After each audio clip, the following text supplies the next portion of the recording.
Assalamualaikum warahmatullahi wabarakatuh. Balik lagi di Katok giliran aku, Aisyah. Hmm, Kali ini aku bakal ngebahas tentang kayu. Tapi karena waktu itu sama Nazila udah dibahas sebelumnya tentang kayu-kayu, jadi aku bakal bahas di bagian yang berbedanya. Nah, selama kemarin aku research tentang kayu tuh, si kayu ini bisa aku klasifikasiin dari beberapa bagian ini. Mulai dari sumbernya, misalnya yang dari alam itu kayu-kayu yang kemarin Nazila udah bahas. Terus dari yang tiruan, itu contohnya kayak Conwood atau WPC. Karena mereka kan sebenarnya bukan kayu, tapi hasil yang diinginkannya tuh si kayu itu.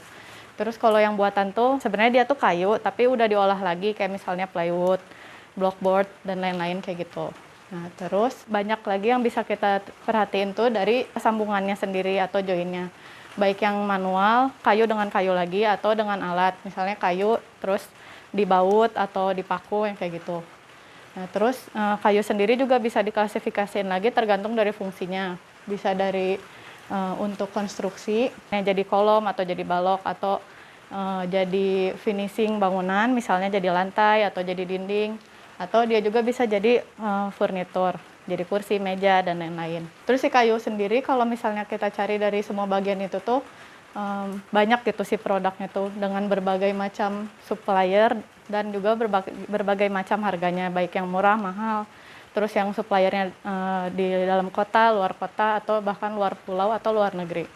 Kayak gitu. Nah, kali ini aku bakal bahas lebih di bagian si sambungannya atau joinnya sendiri. Nah, sebenarnya si sambungan ini tuh ada banyak ya di berbagai negara tuh biasanya suka punya ciri khas masing-masing si sambungan-sambungan itu. Walaupun sebenarnya kurang lebih sama intinya tuh dia kayak ingin nyambung atau ngehubungin si kayu. Karena kan si kayu tuh berasal sumbernya tuh dari pohon, sedangkan pohon panjangnya tuh nggak bisa kita atur sesuka hati kita gitu. Bisa jadi dia kurang panjang atau ternyata kepanjangan, sedangkan kebutuhannya tuh kan beda-beda di bangunan. Jadi si sambungan ini tuh bakal dibutuhin gitu untuk memperkuat dia sendiri, sekaligus menyesuaikan dengan kebutuhan ukuran yang kita mau.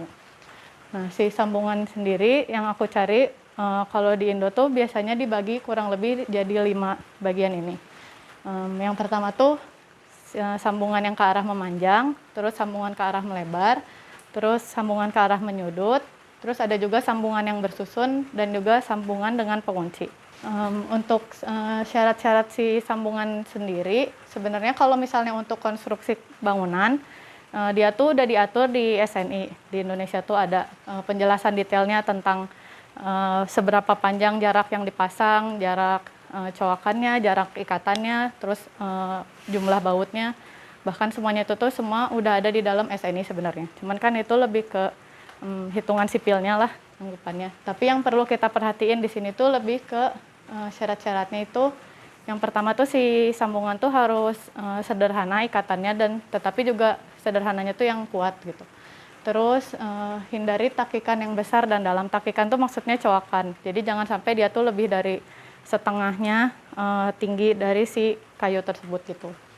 Terus memperhatikan sifat dasar kayu, terutama dia tuh kan punya sifat menyusut, mengembang, dan menarik. Nah, di CSNI sendiri tuh di situ udah dibahas tentang gaya-gaya tersebut gitu dan gimana cara nanggulanginnya. Terus bentuk sambungan tuh harus tahan terhadap gaya yang bekerja. Itu juga nyambung sama si sifat-sifat kayu yang tadi kan. Kayak gaya tarik, gaya susut yang kayak gitu tuh perlu diperhatiin juga. Terus pastikan kayu yang kita pakai tuh nggak cacat gitu. Maksudnya yang nggak keropos, nggak lapuk kayak gitu. Pertama di sini aku mau nunjukin salah satu contohnya tuh sambungan yang ke arah memanjang, yang biasa disebutnya tuh sambungan bibir lurus. Kurang lebih gambarannya kayak gini.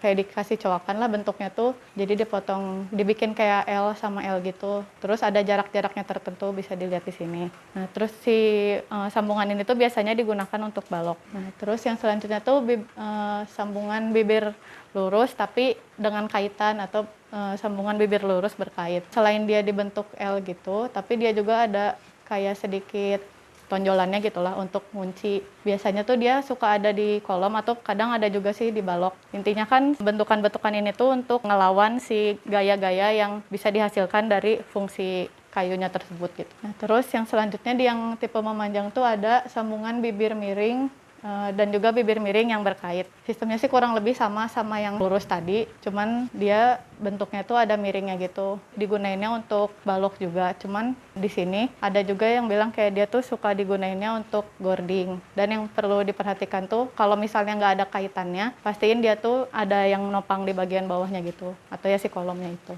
Nah terus karena dia tuh bisa ada berbagai jenis si kaitan ini kan, jadi kita juga bisa kayak nge-impress gitu si sambungan-sambungannya. Kalau kita perlihatkan tuh dia jadi punya nilai estetika yang tersendiri gitu dari si kayu-kayu tersebut.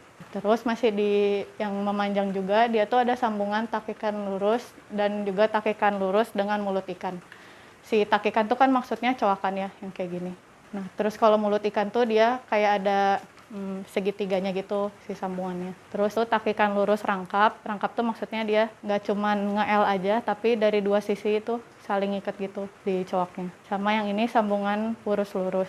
Purus tuh yang bagian ininya, kayak ada buat pengikatnya gitu lah si purus ini. Nah, terus sekarang yang melebar. Di salah satu contohnya tuh ada sambungan lidah dan alur, terus ada juga lidah lepas dan alur. Biasanya aku suka lihat juga bisa dijadiin sambungan untuk ikatan parket atau SPC gitu. Karena dia melebar gitu kan. Kalau misalnya bedanya sih cuman lebih ke kalau yang lidah alur biasa tuh si lidahnya tuh nempel di bagian sisi satunya. Kayak ini kan biasa. Kalau yang si lidah lepas tuh maksudnya dia ada tambahan lagi si lidahnya tuh di bagian kayu yang berbeda buat ngikat gitu.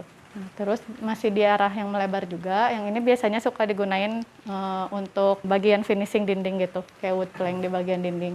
Yang ini tuh melebar ke arah yang tegak, maksudnya yang tadi mah melebar ke horizontal, yang ini mah melebarnya ke arah tegaknya gitu. Paling yang perlu diperhatiin di sini tuh jangan sampai si coakannya tuh bikin ada tempat air untuk mengendap, apalagi kan kalau misalnya mau dijadiin fasad gitu, nanti takutnya dia mudah lapuk dan mudah rusak.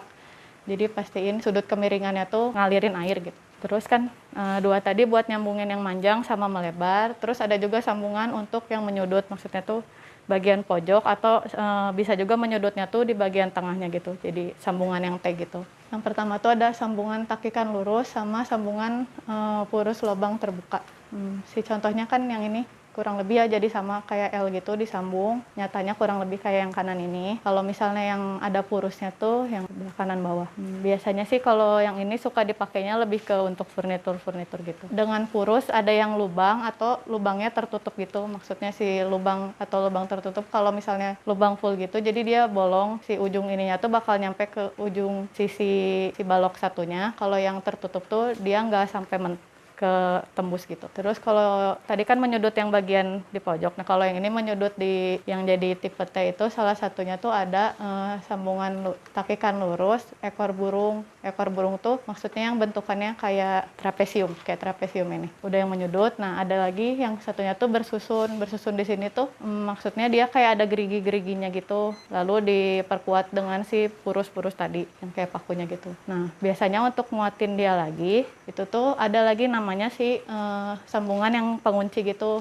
Jadi si gerigi tadi tuh bisa dikuatin lagi gitu. Kalau misalnya pengunci tuh dia udah ada bantuan ikatannya gitu, bisa dengan dibaut atau diikat dengan plat besi lagi. Dari si sambungan-sambungan ini semua kan sebenarnya kan itu tadi baru yang basic-basicnya yang bisa dicari di Indo. Nah terus pas aku cari-cari lagi tuh si sambungan-sambungan ini tuh bisa juga ngehasilin bentukan-bentukan yang unik gitu. Bisa kita jadiin untuk fasad atau secondary skin yang kayak gitu, atau juga sekedar untuk instalasi art gitu. Ini salah satu contoh-contohnya, tapi dari semua itu yang perlu diperhatiin lagi tuh untuk si perawatannya kan. Terus pastiin juga selama pengerjaan tuh kita tuh harus ngejaga kualitas si kayunya sendiri. Jangan sampai misalnya kita tuh nggak ngukur dulu, terus main potong atau main ngepaku gitu, nanti kan malah ngerusak karena setiap lubang-lubang dari apa yang kita mau bikin itu tuh kalau nggak kepake malah bisa ngurangin kekuatan dari si kayunya sendiri. Terus si sambungan kayunya juga pastiin ukurannya tepat, nggak terlalu longgar tapi juga nggak terlalu kuat karena dia kan ada muai susutnya gitu. Terus pastiin pas mau bikin sambungan tuh si titik sambungannya tuh dikasih bahan pengawetnya dulu. Soalnya di bagian yang sambungan itu tuh suka bakal lebih rawan dia lapuk atau kropos gitu. Nah, terus si sambungannya juga kalau bisa kita bisa lihat karena kalau ada apa-apa jadi gampang gitu si maintenance-nya. Udah, hari ini segitu dulu. Nanti selanjutnya di pertemuan selanjutnya.